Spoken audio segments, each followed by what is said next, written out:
老大，老大，老大，花儿，老大，老大，老大。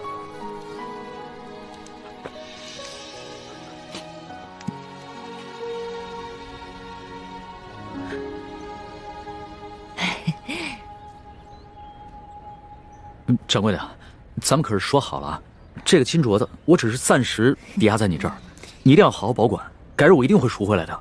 放心吧，我是生意人，这药铺开了多少年了，做生意的讲诚信，懂规矩。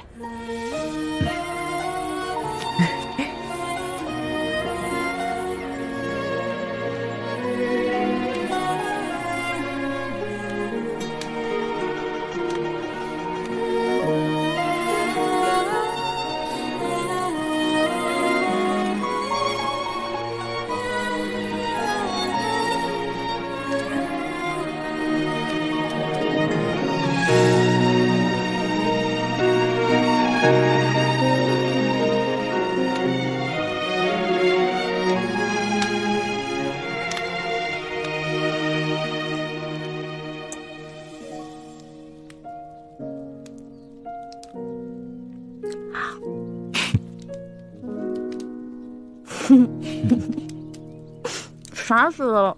你干嘛一直看着我笑啊？在这种穷乡僻壤的地方，我都快愁死了。我本来也快愁死了，但是看到你伤有好转，我觉得特别开心，就是想笑。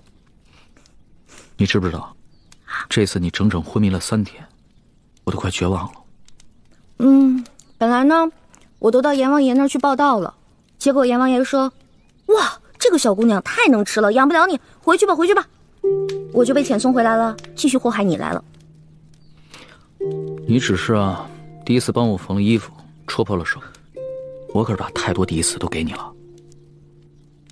打水、烧火、煎药、收拾屋子、偷人家地瓜，还有帮你清理伤口。我就知道你会说这句不正经的话。不过今天早上我醒来的时候，我看到你没有把我推开，我心里就觉得这一切都值了。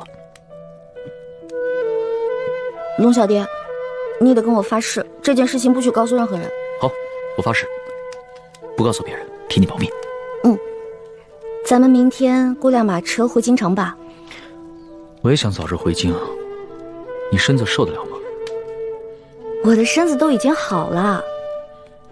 龙小蝶，你是条龙，所以你应该回到海里去。